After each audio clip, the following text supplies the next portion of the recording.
আগামীকাল রথ, কিন্তু তার আগেই উৎসব কিন্তু শুরু হয়ে গেছে সোনামুড়ায় একদিন আগে থেকেই।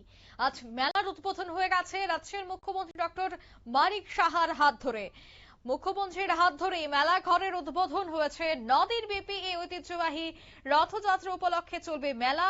তবে আজ মন্ত্রী কিশোর বর্মন, বিধায়ক বিন্দু দেবনাথ, সিপাহীজলা জেলা পরিষদের সভাধিপতি সুপ্রিয়া দাস দত্ত সহ জেলা শাসক সিদ্ধার্থ শিব জসওয়াল, জেলা পুলিশ সুপার বিজয় দেববর্মা সহ অন্যান্যরা আজ মুখ্যমন্ত্রীর সাথে উপস্থিত ছিলেন। সেখানে ঢাক ঢোল তাশা বাজিয়ে কিন্তু আজকের এই মেলার সূচনা করা হয়, যেখানে রাজ্যের মুখ্যমন্ত্রী সরাসরি উপস্থিত হয়েছেন। 9 দিন ব্যাপী সোনামুড়া মহকুমা মেলা ঘরের চণ্ডী বাড়িতেই এই মেলা চলবে। ভক্ত সাধারণের উপস্থিতি আজ থেকেই বেশ লক্ষণীয়। প্রথমেই দেখাবো মুখ্যমন্ত্রী উপস্থিত হবার পর মন্দির চত্বরে কেমন ছিল ছবি, মেলা চত্বরের কি ছবি ছিল দেখাবো।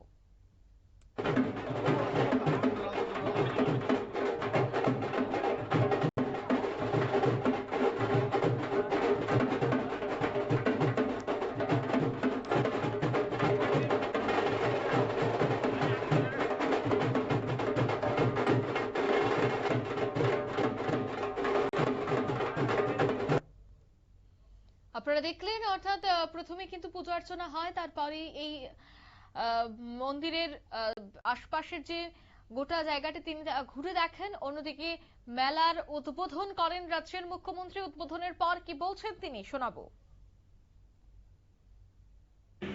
আমরা যখনই জগন্নাথের রথযাত্রা আমরা চিন্তা করি, তখন পুরীর কথা আমাদের মনে হয়। যে পুরীর যে জগন্নাথের যে যাত্রা, সেটা সবাই জানে। আমরা ভিজুয়ালি আমরা দেখতে পারি, টিভির মাধ্যমে আমরা দেখতে পারি, এবং সেটাকে সারা ভারতবর্ষের তথা সমস্ত পৃথিবীর মধ্যে সর্বশ্রেষ্ঠ এই জগন্নাথ যে রথযাত্রা, সেটা আমরা জানি। কিন্তু এই পুরী ছাড়াও পশ্চিমবঙ্গের মাহেশে, সেখানেও কিন্তু এই ধরনের রথযাত্রা হয়, এবং বলা হয় যে মাহেশের যে রথযাত্রা সেটা কিন্তু সেকেন্ড বেস্ট, মানে সবচেয়ে দ্বিতীয় স্থানে সেটাকে ধরা হয়। আজকে আমরা শুধু এই দুই জায়গায় হয় না, এরপরেও আমরা দেখেছি পশ্চিমবাংলা শ্রীধাম মায়াপুরেও চৈতন্য দেবীর আবির্ভাব যখন হয়, তখন থেকে সেখানেও কিন্তু রথযাত্রার যে সেখানেও সেটা পালিত হয়ে থাকে।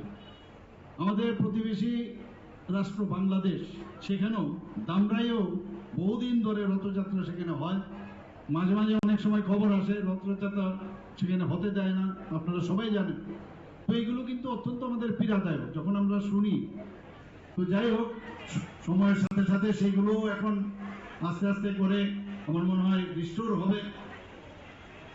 আমাদের শুধু ভারতবর্ষেই রথযাত্রা হয় না। আজকে যদি আমরা আপনারা শুনলেন রাজ্যের মুখ্যমন্ত্রী, তিনি কিন্তু রথযাত্রা কিভাবে শুরু হয় এবং কিভাবে গোটা দেশবাসী তাতে মেতে ওঠেন সে বিষয়টা তুলে ধরেন। অন্যদিকে আজ বিভিন্ন সাংস্কৃতিক অনুষ্ঠানেরও আয়োজন করা হয়েছে, যেহেতু আজ উদ্বোধনের দিন ছিল।